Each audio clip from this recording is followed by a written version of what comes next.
Hi, I'm Dr. Boyce Watkins from YourBlackWorld.com, and I brought in my partner in crime, Editor-in-Chief Yvette Carnell, to discuss something that I think at least needs to be laid on the table of conversation within the black community, and that is the war on drugs and whether or not reparations are called for in the war on drugs. We talk about reparations as slavery or forced slavery and other atrocities that are clearly documented in America's history, which I certainly agree with. But the more I really think about what happened to the black community over the last 40 years as a result of the war on drugs, the more I think that reparations are called for. So first I want to ask Yvette, how are you doing today? Pretty good. Good. Now, Yvette, here's my argument. Here's why I think, and this is something I truly believe. I believe that reparations are called for as a result of the war on drugs because everyone knows that the war on drugs was a failure. Nobody seriously talks about the war on drugs as if anything productive was achieved in this war. The second thing that comes to mind is the fact that there is documented evidence that the federal government, namely the CIA and other organizations, allowed drugs to come into the United States, and there was a particular target on the black community. They were allowed to come into the black community primarily and not into the suburbs and all these other places. And as a result, we had, from the 1970s on, a substantial increase in the number of drug addictions, which served to destroy families, especially when you talk about crack cocaine, which led to the abandonment of millions of babies by their mothers. Crack babies are now growing up and filling up the prison cells that were occupied by their daddies.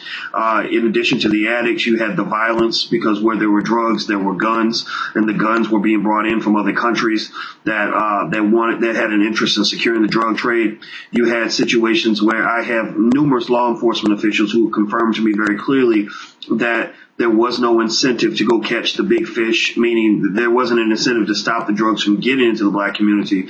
But in order to make it appear that they were fighting the war on drugs, they went and locked up as many black men as they possibly could. They would go into the black neighborhoods and literally take black men away by the boatload.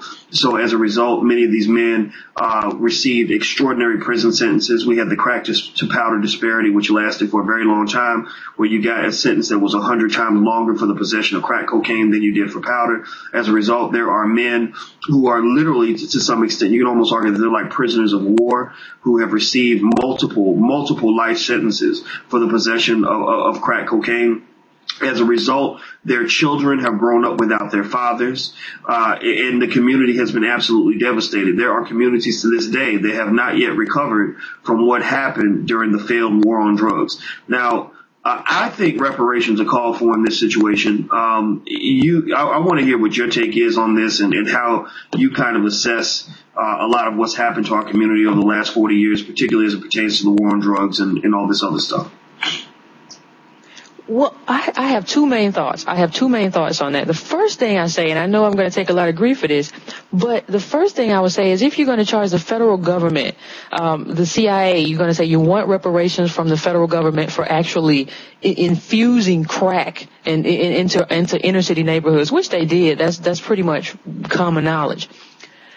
I think you would also have to, the problem with that argument is that you would also have to sue the good deal of black people. Because the thing about it is, crack cocaine would have never, insofar as I'm concerned, would have never gone where it went and kind of been, normalized in our neighborhoods without the promotion of rap.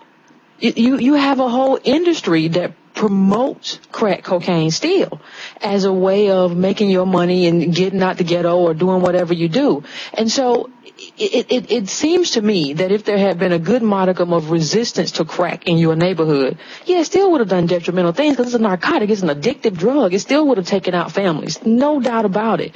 But you have this from the 90s, from where I look at it, the mid to late 90s, all the way to now, to where the most famous rappers, whether it be 50 Cent and Jay-Z, are former crack dealers. That is a normalized way of life in our neighborhood. It's not shunned upon. People don't look down on it. It is just the way it is. And to me, that plays a role into the devastation of our communities in terms of black people being on drugs, taking out mothers, fathers being behind jail.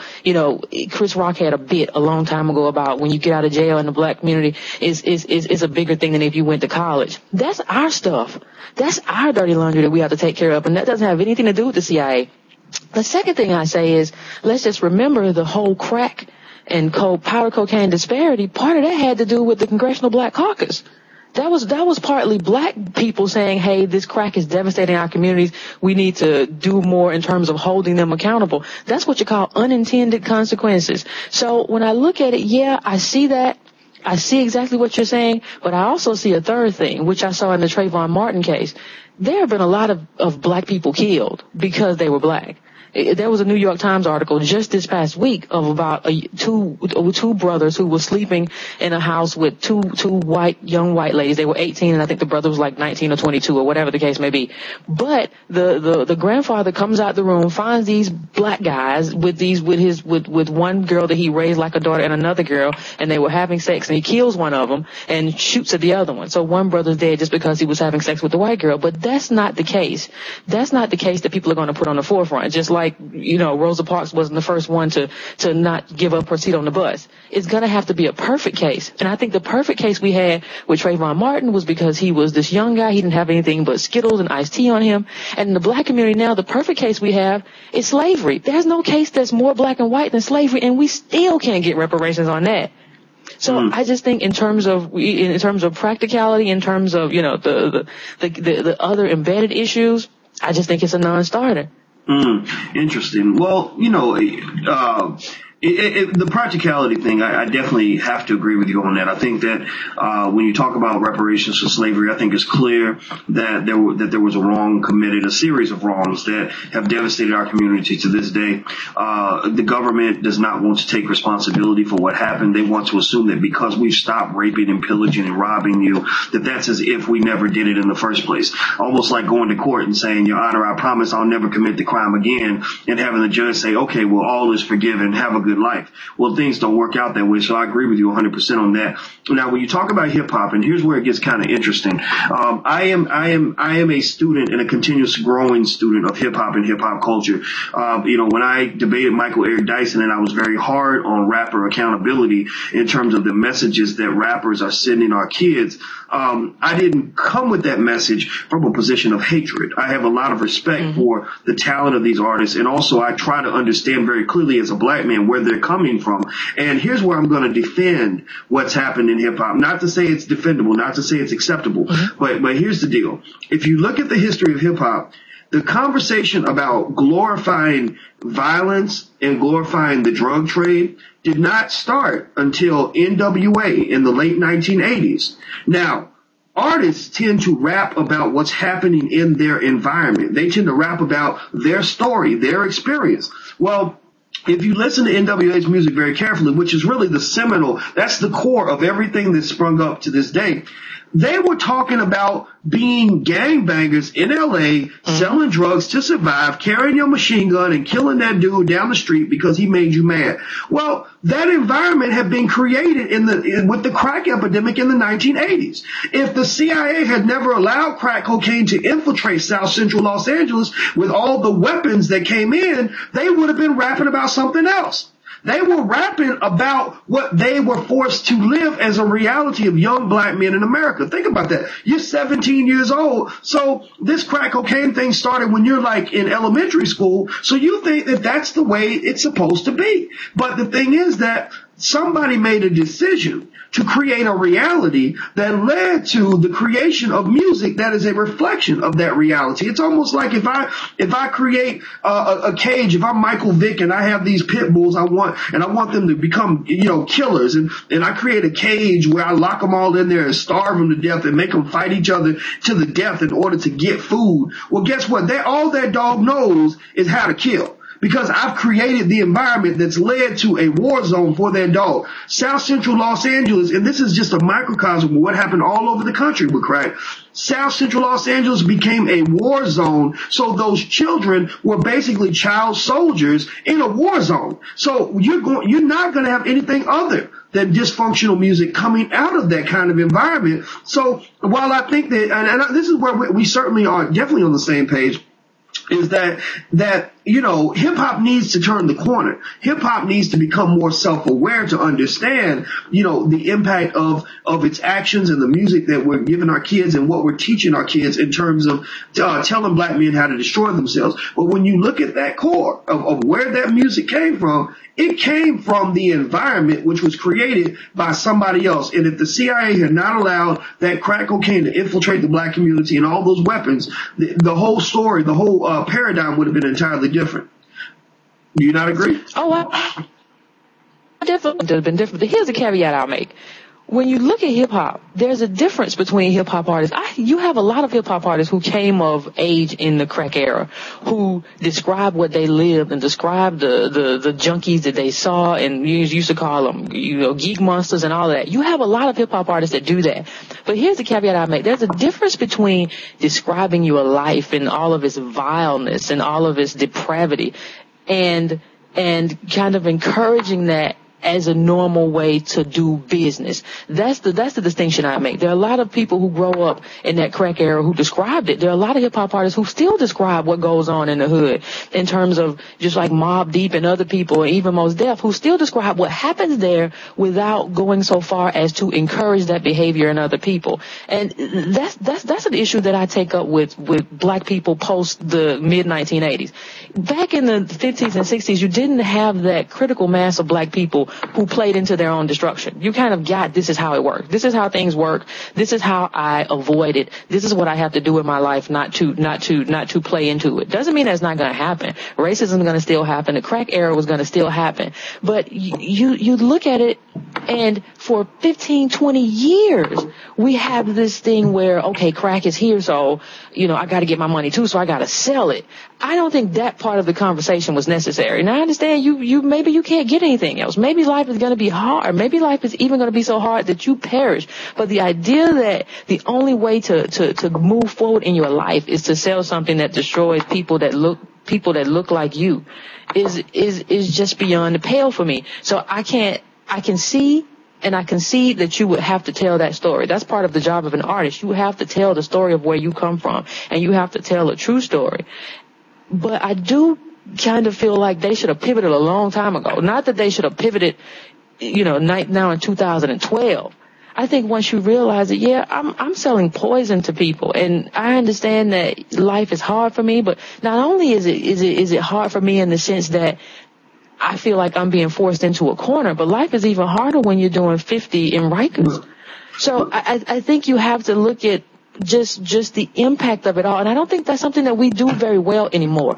We don't look at the issue in terms of how can we assess this? How is this good for me? Is this good for me long term and short term? I mean, you basically have with Jay-Z and other people, especially early on in their careers, a how-to book of how to be a crack dealer. That's a problem for me. And it's a problem for me regardless of what you're going through as an individual. That is a problem because life is bigger than you as an individual.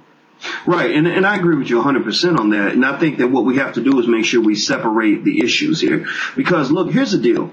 If you're a record label executive and you want black men to believe that it's cool to be like Flavor Flav, guess what? I can always go into a community of 36 million people and find that one person who will act like Flavor Flav, or who will do whatever I need them to do, and elevate that person and make that person into something that other young black men end up looking up to. And that's the issue. When they go into the communities to grab artists, they don't grab the artists that are saying positive things. They grab the artists who will say the most negative, ridiculous shit that they can possibly find. That's what they do. So the elevation of these guys in hip hop, I think that that's certainly an issue, and I think that they should be shut down and beat down, to the extent that they're contributing to the problem. Another complication, however, also is that many of these guys are just 19, 20 years old. When I was 18, 19, 20 years old, I didn't understand why my life was what it was, why my community was what it was. I just understood that I had to respond and cope with what was around me. And I was a pretty educated guy. I was in college at that age. And even then I didn't have the awareness to know, well, why are things like this, and how did things come to be, and how do I deal with that? No, my response was, okay, that Negro's coming at me. I got to fight him. I got to deal with this, in order to survive, or my mama can't eat.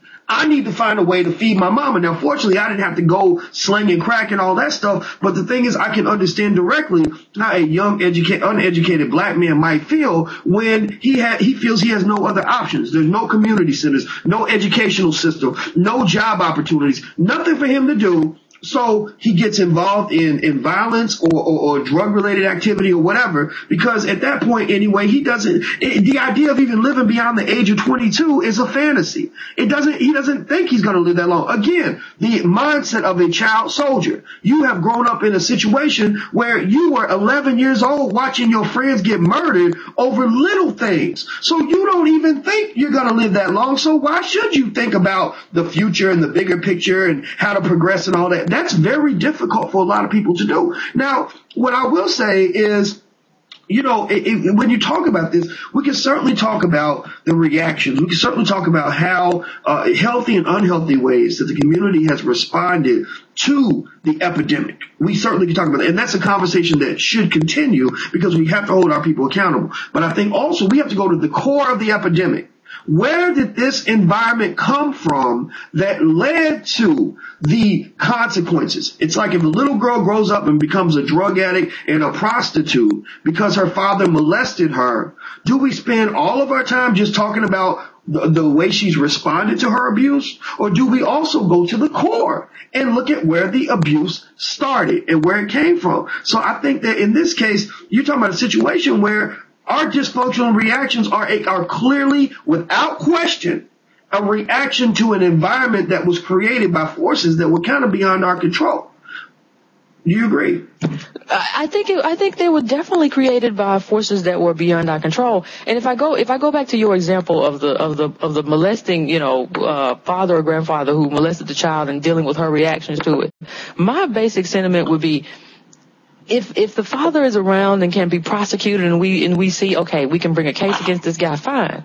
If the father has fled to China, we can't continue to sit here and be like, well, we're going to take him to task or whatever. From a practical standpoint, and I keep coming back to this, we come from a people who were chained, who were chattel, who were property for years, and nobody questions that. That's documented. This is who we were. The nation was built on free labor, and we can't even get reparations for that. That's black and white. That's black and white. We had Japanese people get reparations, all sorts of things. This is black and white. From a practical standpoint, I understand what you're saying, but if I can't even get reparations for the fact that my great-great-great-grandmother was slaved and raped and beat and maimed and never paid, then I'm never going to get anything for something that, from my standpoint, that we also played a role in. Yeah, you could definitely make the case that this was done to us, and although our reaction, was understandable, that we definitely, some things happened and we did some stuff, and to me, it's just a non-starter because I can't even get something for slavery. Right. When people tell us to stop whining when we start talking about slavery. Now, the Jewish community can talk all day about the Holocaust, and a movie a year comes out of Hollywood about the Holocaust, and I'm in favor of that. I think that's a good thing because I don't think people should forget the Holocaust. No. But the minute black people start talking about slavery, the conversation that ensues is, why don't you just get over it? Why don't you just leave it alone? So I can imagine if you start a conversation about reparations, the conversation becomes, oh, now you want to be paid for being crack dealers. Now you want to be paid for being on drugs. So for me, I would rather focus on reparations of slavery. And I would rather for us as a community, and I totally understand what you're saying in terms of the 18-year-old gangster mindset. But the thing that exists for me is that there are poverty-stricken communities all around the world, and there are drugs available in many of these communities, and still a lot of them don't respond the way we've responded.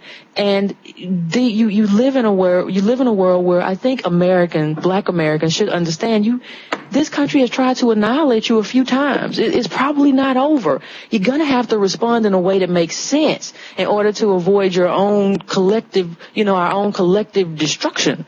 And I think that's a conversation that we have to have because there are things going on right now that lead to our own destruction, that we are responding to not well. And it's fine to say that that's a response that we should have. That's an understandable response. But I think the thing we have to ask ourselves in terms of how we respond is it effective?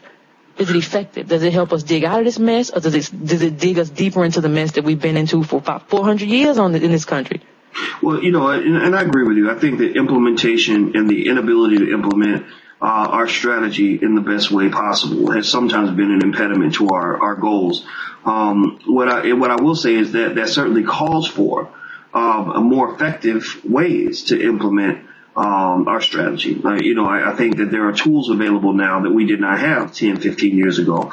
I believe in the power of persistence. I believe that if you continue to push on something, eventually you can find a way to get it done. Remember, the first activists to try to abolish slavery were not successful. They were unrealistic. It seemed like what they were trying to do was never going to happen. Because remember, they probably started doing this in the 1600s. But persistence and changing times and changing tools and opportunities led to the abolition of slavery eventually, because people never gave up. And I think that when it comes to building our community, which is the ultimate objective, we can never give up on that. I think that when it comes to demanding reparations for both slavery and the war on drugs, I don't think we should ever give up on that. But I also think that that we can do multiple things. There's a multi-pronged strategy that we can take on, right? We know that self-accountability is a critical part of our community healing. So we have to really think about how we reacted to this abuse and really grow as a result of that. But at the same time, I'm not interested in letting nobody off the hook for what they did to black people.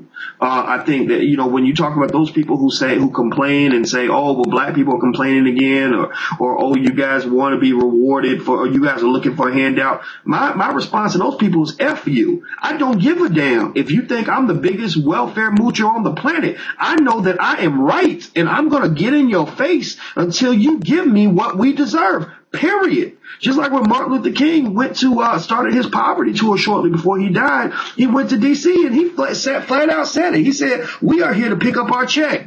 And he didn't care if you called him a welfare recipient or if you made fun of him for that. And I think that that's important. I think that we, as a community, I don't think we need to worry about what anybody thinks about what we say. I don't think the Jewish community cares when people say, oh, there the Jews go again complaining about the Holocaust. They don't care. They're still going to come in your face with that. So I think that's what we have to do. I think we have to begin that conversation. I agree with you. I mean, do I think they're going to pay reparations? Probably not. But do I think that it's worth pushing for? Absolutely. Because I think the conversation needs to be had and understood. And then also one thing I'll say, and I'm going to let you get the last word on this, is in response, and you and I agree, we're learning from each other. So just so in case people know, me and Yvette really don't argue about anything. We just kind of go back and forth. But the point you have made about the father running off to China and not being able to be held accountable for what he did to his child, I think in this case, to some extent, we can say that white America or the federal government or whoever is responsible has to some extent let go of their responsibility for what they did. That's absolutely true. But they haven't run off to China. They are right there in front of us. They are right there looking at us and saying, can't we all just get along? Can't we all hold hands at the Martin Luther King dinner every year and sing Kumbaya and hope that will lead to racial healing? Can't we just elect one black president and make you believe that all the things that happened over the last 400 years did not occur? They're asking us for forgiveness. And my argument is that the answer is no. Until you earn your forgiveness. If somebody apologizes to you for a wrong they've done to you, but yet they're not willing to take accountability and correct that wrong, then hell no, you don't forgive them. You tell them, no, you've done damage to me and I'm not going to let this go until you repent clearly for what you have done. So that's my position on this, and I'm pretty much done. So, but I want you to get the last word on this. Go ahead, Yvette. I'll let you shut it down. No, well, here's where we part ways. I definitely agree that some conversations need to happen. I agree with that, but I also agree with not having a good deal. I agree with strategy, and I agree with not scattering your efforts and having a few goals. And that's kind of where I am. I see the reparations for slavery as something that should have happened a long, long time ago. But I also, the other point I would make is that in terms of the Jewish community, people have to understand why they get a sort of this respect that they do get. They don't just get it because they're a victimized community. That's part of it. But they get that too because people look at them and they say, look what they did. Look at how they pooled their own money and built something from the inside for themselves to the point to where now they're in powerful positions in media and bank and people respect that.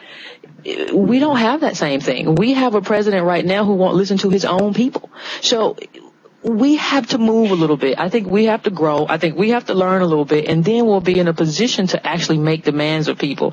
Right now, I don't think we're there. And so that would be part of my argument too. We're not there. We have to get to that point to where we can say, okay, now we can actually sue you with a good deal of what we have because we've actually pooled ourselves. We have our actual stuff going on. We have stuff that we've done to where now we have our own movie houses to where we can make you not forget about slavery because we can make a movie every year and show you and talk about slavery every year, just like the movies that come out of Hollywood every year talking about the Holocaust. We haven't demonstrated that we can do that. And part of the reason that we haven't done that is, of course, because of the white community and continued subjugation. And Jewish people, they don't present Jewish. When you see them, you don't know until your names and you talk to them about their background. We present as African American. So there's a different kind of subjugation that comes and is cast upon us, and I certainly get that. But I just think that we have some work to do to get into a position where we can really take back what we were supposed to have 100, 200 years ago, that 40 acres mule and everything that came with it. I agree with you 100% on that. I think that one of the things we know is as a fact is that life is not fair, and somebody might have wronged you. But ultimately, at the end of the day, you have to recover from that wrong. And this is where I certainly will hold hip hop artists accountable.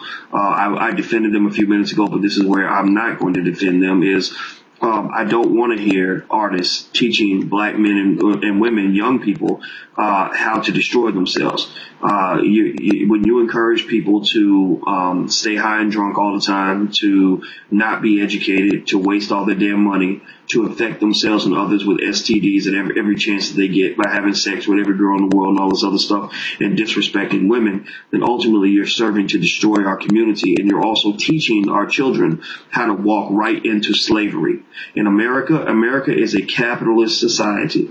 If you walk away from education and you walk away from the power of wealth building, then you are walking right into the grips of slavery. And one of the things that really bothers me very much is that when we're teaching our kids that life ain't nothing but a big party and that education should always be secondary, we are teaching them how to put themselves in a position where they're going to be subjugated for their entire lives. We're not teaching them how to empower them. And so years later, when that same person is complaining and moaning about how the white man got his foot on their neck, I'm looking at that person and thinking, well, what were you doing 10, 15 years ago when you had opportunities to empower yourself against a system that is designed to destroy you? So we've got to rise above the psychological poison and really train each other to be soldiers for good, for prosperity, for intellectual enlightenment in our community so that we can rebuild the damage that has been done. So thank you very much, Yvette. I really appreciate your time. No problem.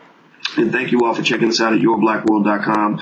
And until we meet again, please stay strong, be blessed, and be educated. We are gone. Peace.